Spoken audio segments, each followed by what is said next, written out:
Good morning, everyone, and welcome to another episode of D.E.I. Deathwatch, episode 10. Oh my gosh, we're already 10 episodes deep into this series.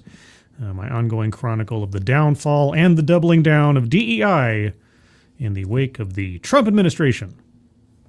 Because everything's happening at a rather rapid pace the last couple of months. But before I get into today's stories, who's joining me on this beautiful Friday morning? Kiefer Dam, good evening. Good morning to you. I'm still stuck in TEDx territory. Good morning to you, and thank you so much, Kiefer Dan, for providing the link to the Leukemia Lymphoma Society. Guys, that's pinned to the top of the chat box. If you can take a look at that, and if you're able to, please do donate to it. If you're not able to, please do at least share that out on social media. That would be appreciated. So thank you ahead of time for that, and thank you, Kiefer Dam, for providing the link. The Alexander, good morning. Plague Trucker Zach, good morning to you. Who else is here? Alice Morgan, good morning. Corbin Dallas, good morning. John Trioxin, good morning. Advocatus Diaboli, good morning. Full Metal Joker, good morning. Morgan King, good morning to you too. And anybody I missed, anybody lurking, anybody in the future, like Draco Winswind, good morning. I also want to give a special shout out to Rod Thunderheart over on Midnight's Edge. Posted a super chat praising this particular series. I appreciate that very much. So thank you, Rod Thunderheart, if you're lurking or if you're listening in the future. Appreciate it very much. The Dead Man, good morning. We got a lot of stories to go over, guys, so I'm going to jump into those in just a second here. Daryl Odell, good morning.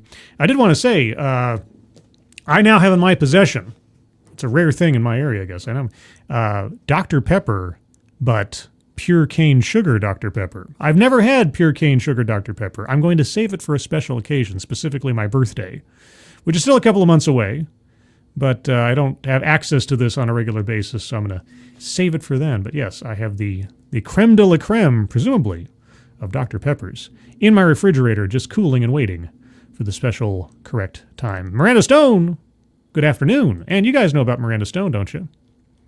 I think you do, but I'll remind you.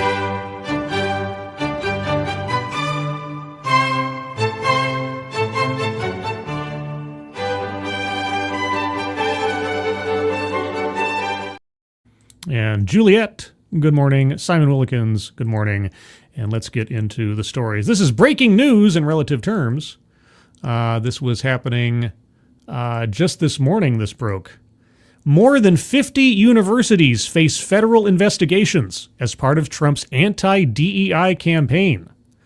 Oh boy. Now, is it just going to be on admissions policies, or are they going after employment actions? That's what I'm curious about. Let's find out together. More than 50 universities are being investigated for alleged racial discrimination as part of President Donald Trump's campaign to end diversity, equity, and inclusion programs that his officials say exclude white and Asian American students. Well, it really doesn't matter whether they're being discriminatory in the negative or the positive AP. It's just racial discrimination is not allowed. Read the law. The Education Department announced the new investigations Friday, 1 month after issuing a memo warning America's schools and colleges that they could lose federal money over, quote, race-based preferences, unquote, in admissions, scholarships, or any aspect of student life. Yes, because Title VI. Quote, students must be assessed according to merit and accomplishment, not prejudged by the color of their skin, unquote. Education Secretary Linda McMahon said in a statement, quote, we will not yield in this commitment. Well, good. I'm glad somebody's finally doing something about it. And the Supreme Court paved the way back in 2023. Most of the new inquiries are focused on colleges' partnerships with the PhD Project, a nonprofit that helps students from underrepresented groups get degrees in business with the goal of diversifying the business world. Aha! And what counts as an underrepresented individual? Department officials said that the group limits eligibility based on race. Surprise, surprise, and that colleges that partner with it are, quote, engaging in race exclusionary practices in their graduate programs, unquote. Yeah, this is, you guys remember Hive Diversity? If you don't remember Hive Diversity, they're still around. I think they've changed their name now. They've taken the diversity out of their name for reasons. Anyway, this is one of my theories back when Hive Diversity was at its sort of peak in the beginning, is that companies can't outwardly recruit people on the basis of their race, right? I mean, if they say, oh, we're going to hire somebody and they want to say, oh, we're going to do it on the basis of race, they can't really come out and say that. or at least most companies can't. There are some that, obviously with quotas and such essentially do. But if you go through a recruiter, if you separate yourself by distance and say, oh, hey, Hive diversity, you people that are there for college students, if you can sort of pre-screen those people you will refer to us for jobs on the basis of things that we explicitly can't, because you're not employing them, you're just effectively a glorified referral service. But if you do the discrimination for us at length, then we have a buffer zone between our liability and your practices. This is what this sounds like here. You've got a sort of a vendor outside of the college itself doing the pre-screening for you. So you don't have to do the racial discrimination in your admissions process at the front end. You have a filter that is technically not you, so you can try to avoid that. The group of 45 college... And this stupid pop-ups. The group of 45 colleges facing scrutiny over ties to the PhD project include major public universities such as Arizona State, Ohio State, and Rutgers, along with prestigious private schools like Yale, Cornell, Duke, and the Massachusetts Institute of Technology. Now, the private schools are going to be the ones that are the more uphill battle, because so long as these schools do not accept or benefit from federal financial assistance, the federal government doesn't have as much of a reach into them. But then I don't know all of the funding pathways for Yale, Cornell, Duke, and Massachusetts, or MIT. So yeah, if they are touched in any way, shape, or form, if they accept a penny of federal funding or assistance in any way, shape, or form, then that opens the door to the federal government taking an investigation. And a statement from Ohio State said the university, quote, does not discriminate on the basis of race, ethnicity, or any other protected class, and our PhD programs are open to all qualified applicants, unquote. Okay, well then, it should be a very brief investigation. A message sent to the PhD project was not immediately returned. 6 other colleges are being investigated for awarding, quote, impermissible race-based scholarships, unquote, the department said, and another is accused of running a program that segregates students on the basis of race. I'd love to know the name of this. I have to look into this PhD program. The education department said that those schools are Grand Valley State University, Ithaca College, the New England College of Optometry, the University of Alabama, the University of Minnesota, the University of South Florida, and the University of Oklahoma at Tulsa. An initial press release from the education department erroneously identified the University of Tulsa as one of the schools under investigation. The February 14th memo from Trump's Republican administration was a sweeping expansion of the 2023 Supreme Court decision that barred colleges from using race as a factor in admissions. Again, I don't know why we have to keep spelling this out. Title VI doesn't just talk about admissions. It talks about any entity accepting federal financial assistance. You cannot discriminate on the basis of race and several other factors in your programs or activities. Period. Full stop. That's it. Affirmative action was just one sort of weird exception they kept renewing over and over again for decades. But affirmative action alone did not make racial discrimination legal in colleges. But then again, if you don't enforce the law, it's effectively legal. So now maybe that's changing.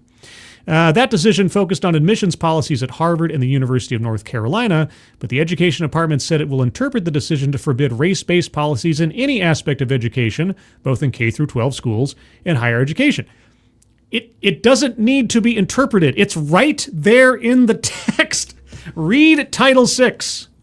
Read Title VI. It's right there in plain English. It doesn't need to be interpreted. It's been this way since 1964.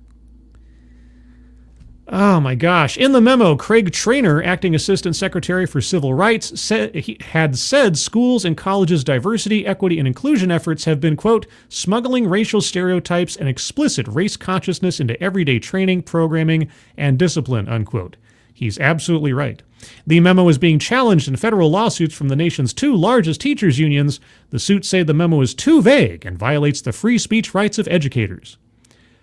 Well, show them Title VI. and then take every single program that they have that relates to DEI or anything else and put that as the test up against Title VI. Is this program slated for specific students based on their race? Yes or no? If the answer is yes, in any way, shape, or form, it's a violation. By the text of Title VI. If you think Title VI is too ambiguous, well, go to Congress and have them revise it. Good luck with that. Too vague. It's too vague, guys. This law that's been on the books since 1964. Here, just for everyone's edification's sake, I will do it again. I will read Title VI, just so we all know. Okay, let me find it here. Come on, give me the... Okay, here it is. Actually, let me just share the screen here. Let me just make it more clear for everybody. 1 second. Civil Rights Act, 1964, Title VI. All right, so let me get over to this. Let me zoom in a little bit here to make the text a little bigger. Does that work? That works. All right. So here it is. No person in the United States shall, on the ground of race, color, or national origin, be excluded from participation in, be denied the benefits of, or be subjected to discrimination under any program or activity receiving federal financial assistance. So if you are an entity, like say a university or a college, that receives subsidies from the federal government, or Pell Grants, or anything that is federal financial assistance, that means that any program or activity cannot discriminate on the basis of race.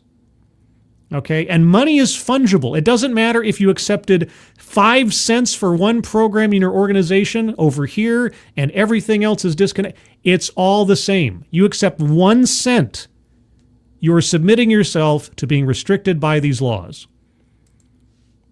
So I don't know what argument universities and colleges are going to come up with. Now, especially that affirmative action has been downed, there is no ambiguity. Title VI and the 14th Amendment reign supreme once again.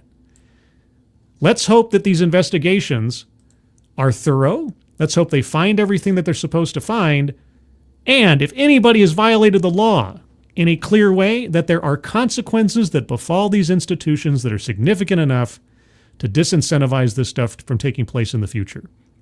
That is the thing that I'm now hoping for. I'm glad it's being looked at. I've said this over and over again. I'm glad that DEI is now a marquee issue. We have to have consequences. We have to have enforcement of the law. And something significant enough to act as a benchmark and precedent for the future. Because that's the biggest problem. Existing laws have not been enforced, and that's what's been allowing DEI to run rampant for so many years. But anyway, that's just our first story. Let's go on to our next story. Starbucks. Now, we've talked about Starbucks before, but they continue to double and triple down their triple shot lattes on this. Starbucks CEO defends company's DEI practices, says they are key strength of business. All right, Starbucks CEO Brian Nickel reaffirmed during a shareholder meeting this week that the company will continue focusing on diversity, calling it a key part of the coffee giant's strength. Quote, Starbucks is a tremendously diverse organization. And he used tremendously twice. That wasn't me. I'm quoting that for those of you listening at home. Starbucks is a tremendously diverse organization, and we will continue to be a tremendously diverse organization just by the nature of our mission, our values, and how we operate around the world, unquote, Nickel said during the Wednesday meeting. It was his first shareholder meeting since taking over in September and subsequently launching a back to Starbucks strategy aimed at reverting the company back to its coffee house roots to drive traffic back to stores. I can't remember the last time I hung out in a Starbucks, but then I don't drink that much coffee. I'm more a cocoa man. Also, senior staff reporter and chief Florida correspondent Colleen Bernier is here because every day is a yay with Colleen Bernier. Also, Hoko Sports, good afternoon. Fallen Angel Delinks, good afternoon. Anybody else I missed in the meantime? Meh, hello. And Kay Scholl over on the Twitter machine. Sorry, the X machine. X. Hello, Kirsten Scholl. Hope you're doing well. Let's see. With the business world, while the business world has been scaling back its diversity, equity, and inclusion initiatives, Nicole highlighted that with 400,000 stores in 88 markets, it is critical for the company to reflect the diversity of its customers and staff, quote, in every single one of our stores. Okay, let's talk about that staff part. How are you accomplishing that goal, might I ask? Quote, diversity is going to continue to be a key, I think, strength of our business and, frankly, helps us connect with our customers at another level, unquote, Nicole said. You should try, I got an initiative for you. You should try something called Race Together and have a little hashtag Race Together written on your coffee cups every time that you interact with a customer. Oh, wait, they tried that. That went up like a lead balloon. Oh, but you're the new CEO. You've only been there a few months, so maybe you got a new idea. Starbucks Chief Partner Officer. Chief Partner Officer? Okay. I don't know that I know that role. Sarah Kelly reiterated Nicole's sentiment, telling shareholders that the company is, quote, deeply committed to diversity. Quote, when I think about the work that we are doing, we're focused on creating diversity through a culture of inclusion as well. Oh, so lowered standards. Where every partner and every customer feels like they belong at Starbucks, Kelly said. The company refers to its employees as partners. Oh, okay. So Chief Partner Officer is more like just Chief Personnel Officer, kind of. Because, partners in a legal sense and the business sense has a much different connotation, both functionally and financially. But I don't know. Anyway, Nicole said the company is also focused on ensuring that its board of directors, quote, bring unique skills, experience, tenure, and diversity, unquote, so they can contribute effectively. Well, define diversity in that context, please. What do you mean by diverse? And what does a non-diverse board member look like? What does a non-diverse staff member look like?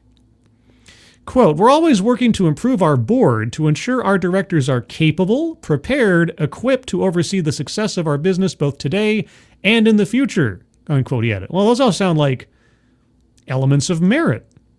What's diverse? The comments come as pressure mounts on major corporations to scale back on initiatives that purport to increase racial and gender equality in the workplace. Purport is a good word. The initiatives have also faced fierce criticism from President Donald Trump, who signed an executive order in January directing government agencies to investigate DEI programs at publicly held corporations, large nonprofit corporations, or associations and foundations with assets of at least $500 million. Target falls under that category. You're mentioning Target. Does Starbucks fall under that category? Quote, illegal DEI and DEIA policies, they're effectively one and the same, not only violate the text and spirit of our long-standing federal civil rights laws, they also undermine our national unity as they deny, discredit, and undermine the traditional American values of hard work, excellence, and individual achievement in favor of an unlawful, corrosive, and pernicious identity-based spoils system, unquote, the executive order said. Man, somebody is getting the most out of their English degree right there. My applause. Target, Amazon, Lowe's, Meta, McDonald's, American Airlines, and Boeing have pulled back on their DEI programs over the past several months. In November, Walmart, the nation's largest private employer, announced plans to roll back its policies, including how it monitors products within its marketplace and reviews grant funding. In an interview with Fox Business in February, Walmart CFO John David Rainey said the company hasn't seen any impact on its business following its announcement. Quote, we want to be a place where all of America can come to shop, Rainey said. Quote, we want to be a place where all of America can come to work. So we haven't changed our values, and we haven't seen any impact from any of the announcements that have been out there, unquote. Well, that's great, John Rainey. That's great. Here's a question. Has your company been looked into for any employment or hiring actions that have been taken under a DEI policy over the past, say, 10 years? Again, it's one thing to draw a line and say, oh, we won't do it anymore. That doesn't make everything you've done prior to this clean. That's the part I'm waiting for. But anyway, that's Starbucks. Let's see. Why does it always default to this giant circle around me? Why can't it go to just the smaller circle? Because when it goes to the giant circle, like, whoa, that's like a lot of space. I like the smaller circle, but it defaults to the giant one. I don't like that. StreamYard, if you're listening, and I know you're not, make the default this one. And in fact, I'd like that circle to be even smaller, like just maybe a slight ring around the audio circle there. I know, I'm being a nitpicker. I can't help myself. K. Roberts, DEI is Starbucks' last problem. They need to substantiate their costs, another dead artifact of a failed culture. Yeah, Starbucks has a whole bunch of mismanagement issues over the years. I've had friends that work at Starbucks, and they've talked about things that have nothing to do with DEI, but it's all just... it's sort of like... I can imagine a board of directors of a whole bunch of individual chieftains. They all have their pet project, and nobody wants to tell anybody that their idea is stupid. So they all kind of give in on a little bit here and there and otherwise, and you completely muddle the entire deal. It's like, we have to get back to basics, back to where Starbucks is just a coffee house where people hang out. By the way, also DEI is key to our business and our strength. Yeah, was that actively a part of your quote-unquote strength back when Starbucks was at its height? If the answer is no, maybe you should think about it otherwise. If he thinks that, I've got an NFT of a bridge to sell him. Oh, bridge, you say? I might have a bridge article. We'll see if I have time here. I got to keep things concise today. Let's see. Let's move on, if we can, to... I saw the title of this article, and I had to laugh. It's one of those things where I'm kind of like, that's the entire point. I don't know that I'll read the whole article. I just wanted to give a little bit of... time to the headline. Trump's DEI attacks are affecting diverse hiring goals the most. Oh, no! Yeah, Bloomberg, that is... Okay, I don't know if you know this, Bloomberg, but diverse hiring goals, or as we call them, illegal quotas, yeah, that's kind of what is being chased after here. But let's read on a little bit. At the surging number of companies rolling back DEI programs in the U.S. following President Donald Trump's attack on the initiatives, the biggest casualty has been hiring goals tied to diversity. New research has found. Oh, man. Boy, I must be just a research firm then, because I could have told you that when this all started.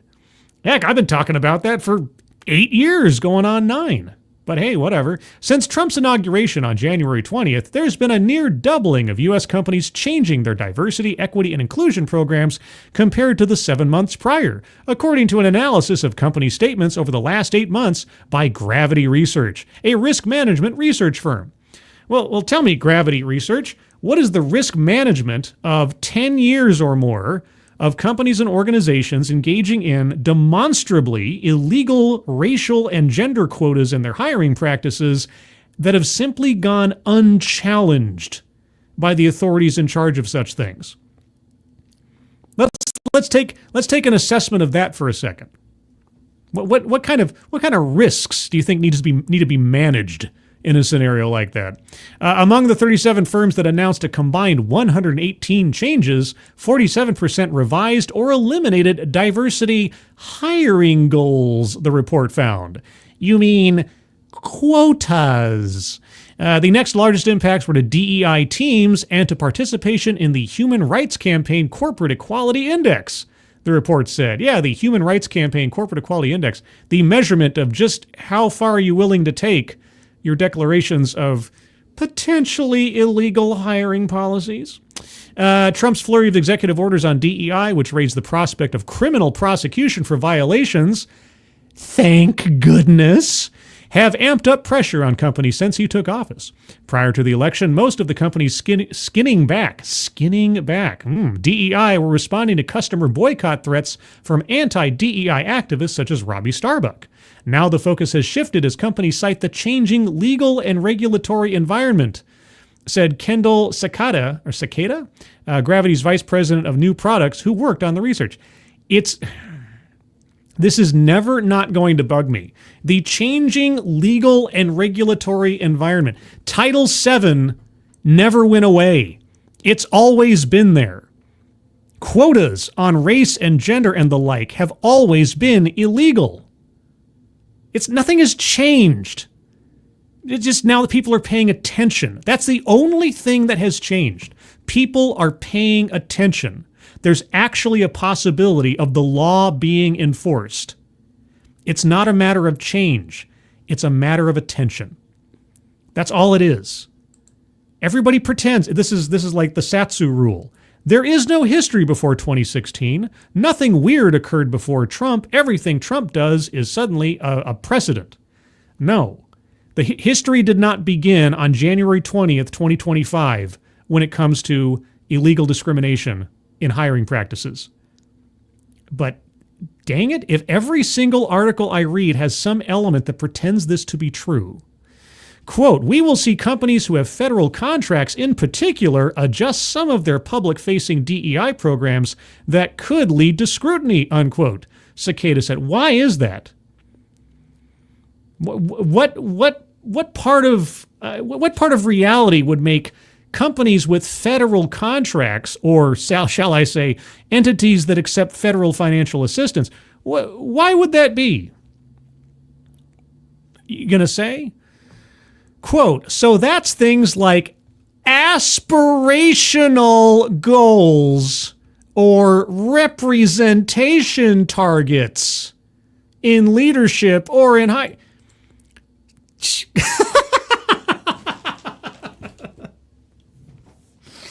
Quotas. Say it. Say it. Quotas. I want you to learn this word. I know you can't say it. You don't want to say it. Quotas. Aspirational goals. I swear, if the Trump administration allows aspirational goals to be the panacea for illegal quotas, I'll eat my hat, as it were. I certainly hope it isn't the case. But this kind of verbal chicanery needs to be stomped out of existence. Aspirational goals, representation targets, these are quotas. These are discriminatory quotas that violate the law. Even though the data show that companies are removing public-facing diversity goals and actions, conversations with DEI executives over the last several weeks suggest companies will continue to retain a focus on internal programs that enhance hiring and retention, Cicada said. Good gravy. About 2/3 of the companies that cut DEI also mentioned a continued focus on inclusion, lowered standards, belonging, never really figured out what that was supposed to mean, and accessibility, which is maybe, arguably, the only thing out of the whole litany that you have nothing insidious about it. Okay, this is just, man. Verbal chicanery. Watch out for it. It continues, and they continue using it. And speaking of verbal chicanery, I've said it before, and I guess I'll continue to say it. Forbes magazine is a clearinghouse for advice to companies on how to dodge possible legal complications in the future with DEI. Because now, as of 2 days ago, we have 16 ways company leaders can defend DEI initiatives amid rising challenges. Oh boy, guys, I love a list. So let's get into it. Our 16 ways. I don't know if I'll read all the text of each one, but we'll at least go over them. Number 1, build DEI into business strategies. Oh, yes, interweave it so deeply into your business strategies, you can't remove it. DEI is not a trend. Oh, it is a business necessity. Companies that retreat when challenged risk losing talent, innovation, and credibility. Leaders must embed DEI into business strategy, evolve with legal shifts, hold executives accountable, like through, say, compensation programs, and support employee-led efforts. It's not us, guys. It's not us at the top. The employees wanted this. Silence is not neutrality. It is failure. Real leadership means staying the course, adapting, and proving that inclusion drives success. After 10 years, shouldn't we have some proof that inclusion drives success? I'm still waiting for somebody to show me that Fortune 500 company that in no uncertain terms can say, the day we started doing DEI is the day our profits rose and we can draw a direct line from one to the other. It's not happening. Oh my gosh. And still, but here's the thing, and for those of you that are veterans of my channel, everything this lady said is exactly what they've been saying since the day this whole started. Same terminology, same language, except that now they have to acknowledge legality. They don't usually acknowledge legality in the old school DEI, but now they're forced to evolve with legal shifts.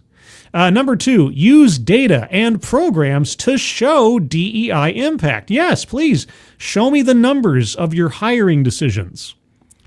Please create a case for the EEOC going forward. Please do.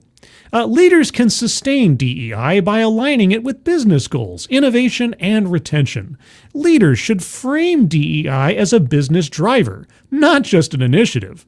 They should ensure legal compliance while embedding equity in talent strategies. You can't. Okay, if you know the definition of these words, equity in talent strategies, so basically hiring people on the basis of their appearance, hiring people on the basis of their demographic fit, that's what equity in talent strategies means.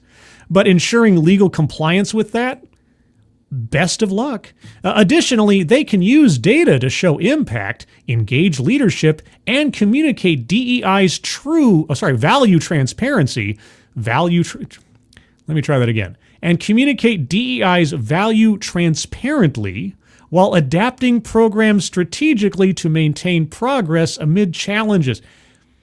Is there a degree in corporate speak? I think we have a master right here. 3, reimagine DEI to address inaccessibility. Okay, leaders need to pause and reflect on the current DEI processes. Leaders must reimagine and upgrade DEI as current practices are exclusionary. What? Well, I mean, they are exclusionary in the sense that they're racist and sexist mostly. Okay. DEI is stuck on representation and not addressing the systems that prevent access. What?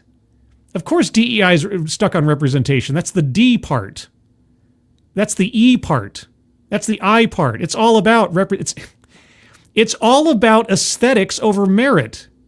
It's not stuck on representation. It's all about representation.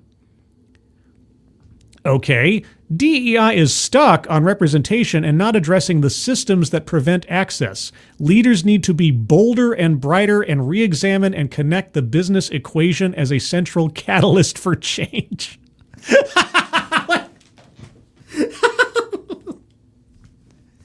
Was this written by I should go to ChatGPT or or Grok or something and say, write for me the most corporate speak paragraph you can think of.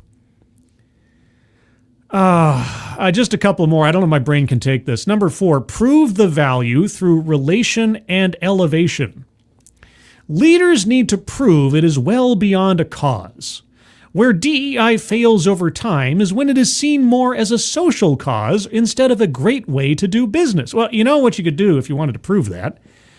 Make the business case. Show me, again, the direct line between DEI and profits. Can you? To retain the impact and spirit of the ideals, it is critical to keep efforts focused on impactful change and real business results with ROI. Okay, there is no ROI on DEI. If there was, we would have it by now. And not just some McKinsey study from a decade ago that people keep leaning on as quote-unquote proof. If there was a poster child for corporate success purely from DEI, we would never hear the end of it. And I've been waiting for it, and I've never heard it. Leaders should articulate and prove the value by relating it to transformation and elevating the organization. What does that even mean? Number 5, I'm not going to go through all 16 of these. I'm just not.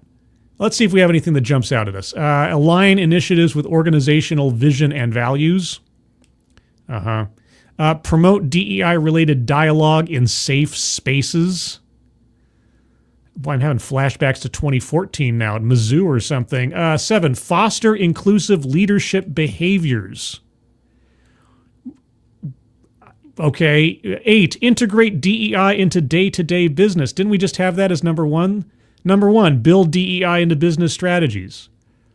Okay. Number 9, reframe traditional DEI lingo and approaches.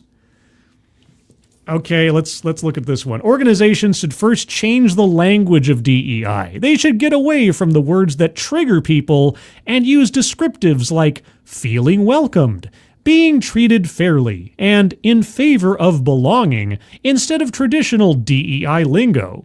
The second step should be a shift of emphasis from policy-driven training and development to an empathy plus experience-based approach. Empathy plus. Oh, man. Empathy plus, guys. You guys remember atheism plus? Oh, boy. Leaders need to reframe the conversation to things we all feel. Oh, man. Number 10, invite shareholders into discussions and decision-making. Invite them? They partly own the company. But what? Okay, 11, create an environment where DEI can thrive. What, you mean like the last 8 years or so? Show how DEI positively impacts your organization. Yes. Prove to us it's worth the money. Number 13, demonstrate tangibility. Demonstrate tangibility with real metrics. Yes, please. Company leaders can leverage data by using real metrics from DEI initiatives to demonstrate their tangible business impact, whether it is improved retention, higher engagement, or stronger financial performance. When leaders can tie DEI efforts to measurable success, DEI goes from a nice to have into a business imperative. You're correct. You have to prove it. But even if you do, here's the problem. All you'll be doing is building a case against you. But I'm all for it. By all means, show us your metrics. Show us how much being discriminatory in your hiring practices has benefited you. You know all those people talking about how the United States has benefited from slave labor over the course of generations? Yeah, tell us about the financial incentive to being racist and sexist. But I'm not going to stop you. Please, by all means, go ahead. Please.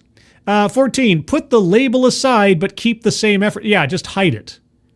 That's the strategy. Just hide it. Change the name.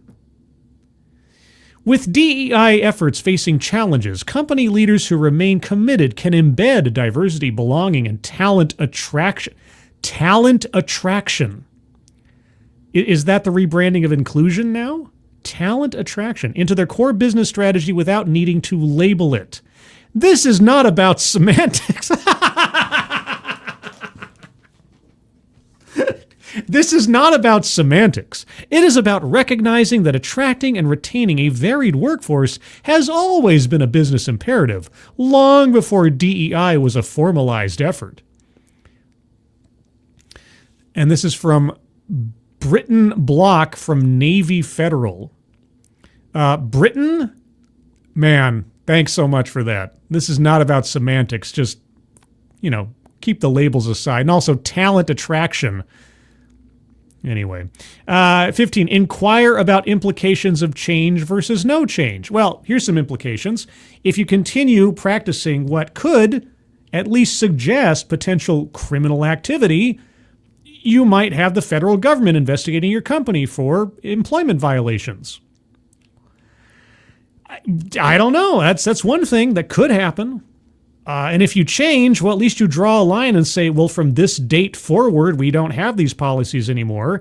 And then you can just start counting off the days until you get past any possible statute of limitations. I don't know. Lastly, have open conversations. But are they courageous conversations, Glenn Singleton? Have open conversations and link initiatives to results. Okay, this last one. I use numbers and anecdotes. Oh, I do too. It demonstrates that diversity is not just a box that needs to be checked, but is essential to creating a better, stronger, and more innovative company by having open, honest conversations and linking initiatives to real business results. Gobbledygook upon gobbledygook upon gobbledygook. Again, this article alone could teach you a masterclass in obfuscation, corporate speak, and nonsense. Really, just absorb that. Just try to imitate that in your everyday, and see what happens.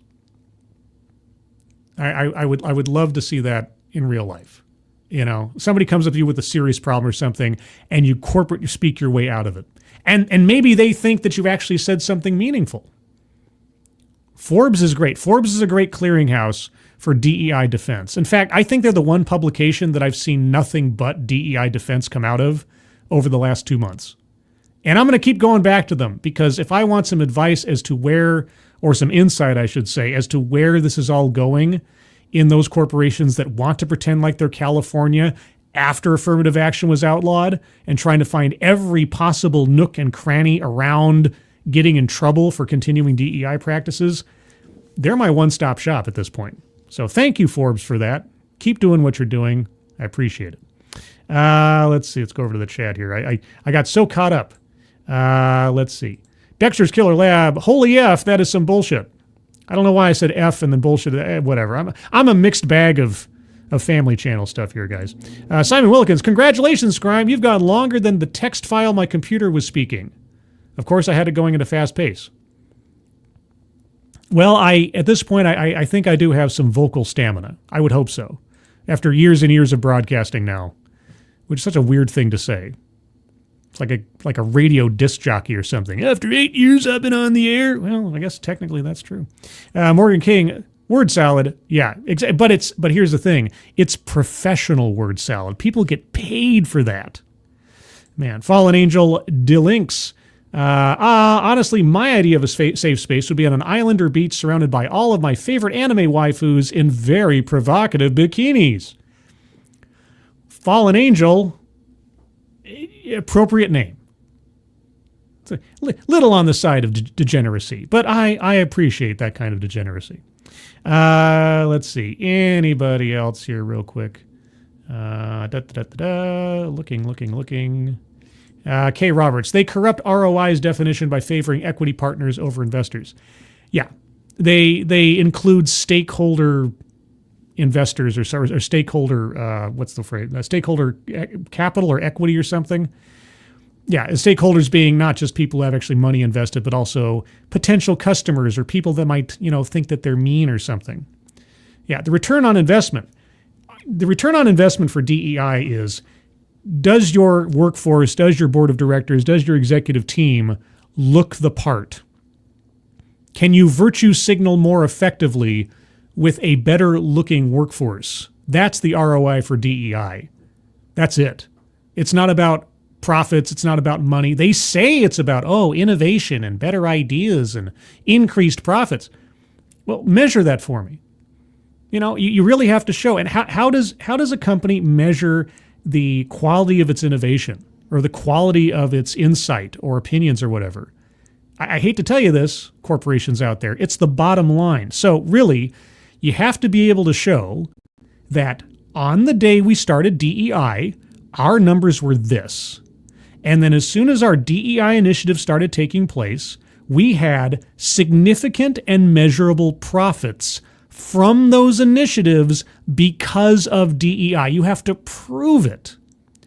But, and this is the rub, as they say, if you prove it, all you'll be doing is proving that you are a company that has profited off of a discriminatory hiring policy. So, yay, it would be a Pyrrhic victory if you did so, because you would have to show that by filtering your hiring and promotion decisions on the basis of race and gender and sometimes orientation, you actually gained from it. And that's just building a rod for your own back so long as there is enforcement of existing laws. And that's what we're waiting for. So I am waiting for the day where I can do a DEI Deathwatch where we have our first major case litigation filed against a significant corporation or organization for civil rights violations based on DEI policies. That is sort of like the holy grail I'm waiting for. Whether or not the case is successful, I hope it is, if there's actually criminality involved. But just when that starts, when it actually comes to pass that, yes, consequences will befall you for violating these laws, that's enough to scare a lot of companies from even making an attempt in the future. So let's hope for that. Knock Formica, fingers crossed. Elsewise, that's going to be the digest for today, guys. The next one will be on Monday at 11:30 a.m. per usual. And yeah. Now, going forward, Sunday at 8 a.m. Pacific, 11 a.m. Eastern will be the Sunday stream, where I'll go over other stories of the week that don't, at least explicitly, have to do with DEI, but that I found interesting. And there's at least one that I'm very, very happy, in a way, to talk about and read. But I'll do that on Sunday, so you have to tune in for that, and I'll give some more background on that when the time comes. Also, you can find me here Thursdays at 6 p.m. Pacific, 9 p.m. Eastern for TED Excellence, just like last night, which was Thursday night, where we took a look at the menstrual cycle as a superpower. For the second time. Yes, twice now, TEDx has had presentations making this argument. How successful was last night's argument? You'll have to find out by watching the show. It's posted now on my channel. Also, do you know I have a Discord server? I have a Discord server. If you'd like to join the Discord server, you can click on the link in the chat right now to the Discord server. You'll find yourself on the landing channel called Say Hello. And in addition to saying hello, you just have to say the secret word. The secret word will let me know that you watched the stream, are not a bot, and have thus earned the right, the privilege, the entitlement to join the Discord server. And today's secret word is semantics. Just say hello, semantics, and I'll know that you watched the show. Beyond that, everyone, thank you for joining me. Moderators, thank you for keeping an eye on things, even though everyone here is so well behaved. You have very, very little to do. Everybody who donated either to myself or to the link to the Leukemia and Lymphoma Society at the top of the chat box, thank you guys so much for your generosity. Very much appreciate it. On your way out, if you'd leave a like, I'd appreciate it as well. If you'd share out the stream, either here or on X, that'd also be nice. And if you're watching this in the future, let me know what you thought of the show. Leave a comment down below. That also helps out. And or let me know over on the Twitter machine. You can find me at scribe_light. Everyone, have a good rest of your Friday. Hope you have a good weekend ahead of you. Hope you're all safe and well. If you're not well, please get well soon. And I'll see you on the next one. Take care. Bye-bye.